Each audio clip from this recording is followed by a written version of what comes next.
Telangana POLYCET 2025కి సంబంధించి phase 1 లోపల ఎవరికైతే సీట్ వచ్చిందో వాళ్ళ కోసం ఈ వీడియో.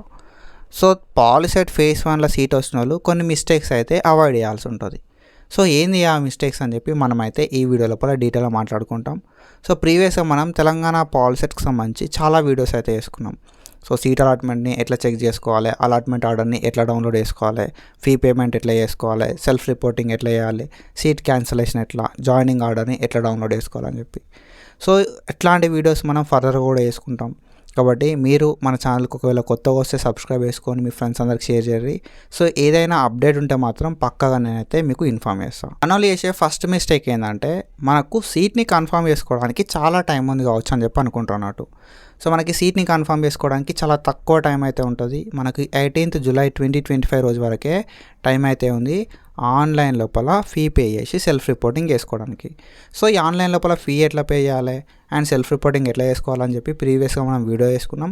ఆ వీడియో లింక్ ఈ వీడియో అయిపోయిన తర్వాత వస్తా అన్నట్టు, ఆర్ఎల్స్ కింద డిస్క్రిప్షన్ లోపల ఇస్తా అండ్ మీద ఐ బటన్స్ లోపల ఇస్తా, మీరు వెళ్ళి ఒకసారి చెక్ చేయండి. మనోళ్ళు చేసే ఇంకొక మిస్టేక్ ఏంటంటే ఫేజ్ 1 లోపల వచ్చిన సీట్ని కన్ఫర్మ్ చేసుకోకుండా డైరెక్ట్ ఫేజ్ 2కి వెళ్ళిపోతారు అన్నట్టు. సో మనకు ఒక ఆప్షన్ అయితే ఉంటుంది ఫేజ్ 1లో వచ్చిన సీట్ని కన్ఫర్మ్ చేసుకొని ఫేజ్ 2కి వెళ్ళడానికి.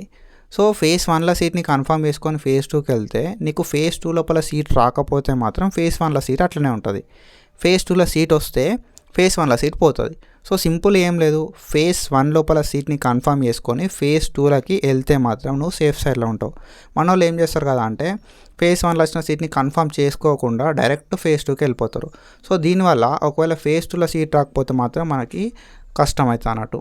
సో మళ్ళీ మేనేజ్మెంట్లో జాయిన్ కావాలంటే ఇంకా డబుల్ ఫీ అయితే ఉంటుంది. ఓకేనా. సో మేనేజ్మెంట్ తోటి కంపేర్ చేస్తే నీకు ఇప్పుడు ఏదైతే ఫేజ్ 1లో వచ్చిన సీట్ ఉన్నదో అది బాగానే ఉంటుంది. ఓకేనా. సో ఫీజ్ పరంగా చూసుకుంటే కాబట్టి ఫేజ్ 1లో వచ్చిన సీట్ ఏదైతే ఉందో దాన్ని కన్ఫర్మ్ చేసుకో ఫస్ట్, తర్వాత ఫేజ్ 2 ట్రై చేయి. ఒకవేళ ఫేజ్ 2 లోపల మంచి కాలేజ్ వస్తే స్లైడ్ అయిపోతావు, డైరెక్ట్ వెళ్ళిపోతావు. లేకపోతే ఫస్ట్ ఫేజ్లో వచ్చిన సీటే ఉంటుంది. సో తర్వాత మనకి ఎట్లాంటి ఫేజెస్ ఉన్నాయి. ఓకేనా. First phase and final phase 2 ఫేజ్లు మాత్రమే ఉంటాయి. సో తర్వాత ఆయన ఇంటర్నల్ స్లైడింగ్ కోర్స్ చేంజ్ చేసుకుందాం అనుకున్నా కూడా నువ్వు చేసుకోవచ్చు. బట్ నువ్వు ఫస్ట్ ఇక్కడ అవాయిడ్ చేయాల్సిన మిస్టేక్ ఏంటంటే నువ్వు సీట్ని కన్ఫర్మ్ చేసుకుంటేనే బెస్ట్. నా ఒపీనియన్ ఏంటంటే ఫేజ్ 1 సీట్ కన్ఫర్మ్ చేసుకొని ఫేజ్ 2కి వెళ్ళు. ఫేజ్ 2లో సీట్ రాకపోతే ఫేజ్ 1లో సీట్ అట్లనే ఉంటుంది. కాబట్టి మనకు మేనేజ్మెంట్ లోపల జాయిన్ అయ్యే పరిస్థితి అయితే రాదు. సో ఇంకొక మిస్టేక్ ఏం చేస్తారు కదా అంటే ఫేజ్ 1లో సీట్ వచ్చిన వాళ్ళు కావచ్చు, సీట్ రాని వాళ్ళు కావచ్చు, second phase or final phase లోపల ఎక్కువ నెంబర్ ఆఫ్ వెబ్ ఆప్షన్స్ ఇస్తారు. సో అట్లా ఇవ్వడం వల్ల ఏమవుతుంది అంటే ఏదో ఒక కాలేజీలో సీట్ అయితే వస్తుంది. సో అది బెస్టే.